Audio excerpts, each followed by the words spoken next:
Thank you, Brad. I'm now going to tell you about 20 years of BIS and where next. We go back 20 years and perhaps a little bit more, when CCW, I guess you remember CCW, the Countryside Council for Wales, recognised the need for local record centres in Wales. So CCW decided that we needed local record centres for Wales, and in their wisdom decided that Powys would be the pilot. Now, I at the time was chair of the Brecon Wildlife Trust, and it was clear that these local record centres were going to take on some of the things that the Wildlife Trust did. And I had some discussions with our conservation officer at the time.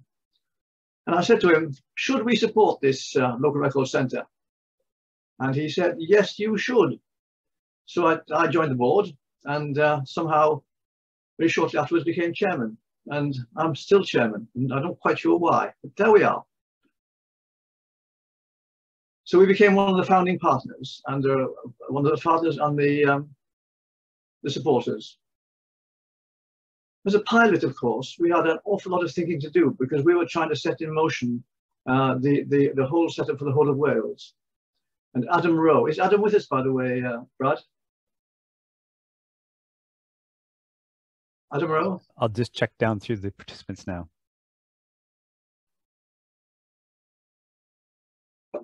Anyway, Adam was our first manager, and he led us through that period of some rather sticky times, I have to say, at the very beginning, when we weren't quite sure where the next pound was coming from. Sometimes the income didn't come when we expected it to, and the outgoings, of course, were going out regularly. And there were times when we really had some interesting cash flow issues. But we ploughed on, and eventually we did manage to achieve stability. Having achieved stability, we then said to ourselves, for the first time, where next? And where next, of course, was the production of the other 3 Welsh LRCs, local record centres. And those 3, one of them was Soubrec, which is much larger, of course, than BIS. And Adam decided that it was a good opportunity to move to take on Soubrec. He was able to hand over, by this time, a stable organisation to our next manager, who was Janet Imlach, who I think is with us. And Janet has been a manager for a long time, until fairly recently. So there we are. Where next? Next. Again, all 4 in place, when we start to become recognised as a Welsh resource. I sometimes think we are actually a national treasure for Wales. We set up LRC Wales to coordinate matters of national interest. But what was BIS going to do to take this forward in itself? What we did was to set up something called a Derin, a product intended to serve partners, customers, and recorders.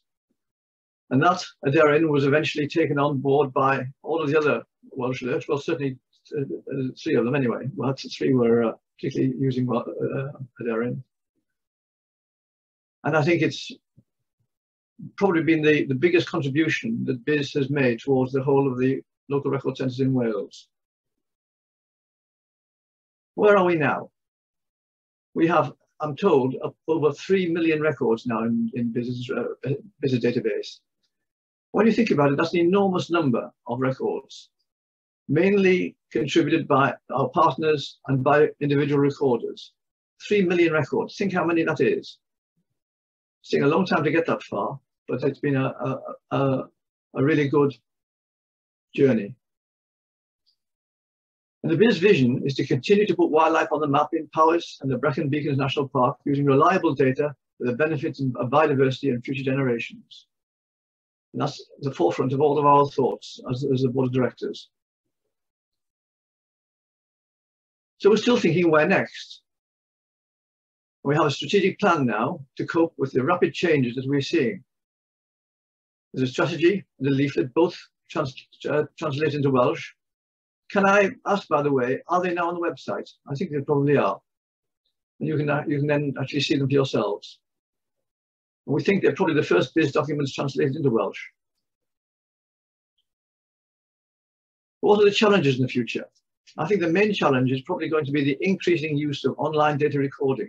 More and more records are coming in from more and more recorders, and they need to be captured and verified. And as a county moth recorder, I know I've had great fun in starting to verify the large numbers of records coming in from different recorders, some of whom I know, some of whom I don't know, and it is somewhat more difficult than it used to be. Another change is the development of social media, the way that we can publicize ourselves through social media and also be criticized through social media. I think this is something that we're developing more and more in terms of our communication, and people like Ben and Darwin are getting very involved in social media. So I think probably that almost provides a bridge to the next talk, which is going to be about emerging technologies. And do we have questions from people? I don't have any questions at the moment, Norman. Right. Okay. In that case, perhaps I can tell you about some of the highlights as far as I'm concerned. And one of them is certainly been knowing that we are taking forward throughout Wales something that I think is recognised elsewhere in the developed nations as a leading light in terms of environmental record centres. When I hear my colleagues in the other nations, particularly England, they clearly do not have the same kind of representation as we do in Wales, because we've got a Welsh resource that covers policy for the whole of Wales, whereas large parts of England don't have that at all. And when I find myself discussing this with other recorders and Butterfly Conservation, which is the expert group that I'm involved with, and they tell me that they just don't have the support for the recorders do in Wales with the local record centres.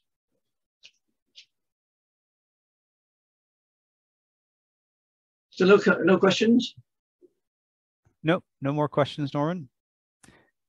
Right, I'm not quite sure where we go from here then.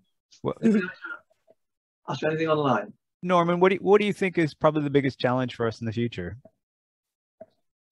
I think that it's the development of different technologies, in particular the large numbers of people who are going to be recording through iRecord in particular. iRecord is probably the main data set that is feeding into our records. And of course, people can contribute their records through things like the app that we have, the Welsh Lurk app, and also the Wired, which is the online data input that we use in BIS. But that means, as I say, that there are other things like iSpot, and I think there are others as well. I don't know what they all are, but I know that there are lots of different ways in which people can now send in records. It's becoming more and more difficult to keep track of them all. I'm not quite sure how to do that, though I'm trying to get myself trained in ways that enable me to pick some of these records up. When I have to verify something like 20,000 records a year of moths coming from people that I don't know, that is becoming increasingly a challenge. Whereas 2 or 3 years ago, the number of recorders who were sending me records, still 20,000 a year, yes, but only fairly small numbers of recorders who I knew and who I could rely on. Now, not knowing these records, it becomes much more difficult to know to what extent I can rely on the accuracy of the records of the species. I think that's probably going to be the biggest challenge. And I hope that our next speaker is going to be able to throw some light on how we can address those issues. Steph Coates asked how you do it, verifying that many records.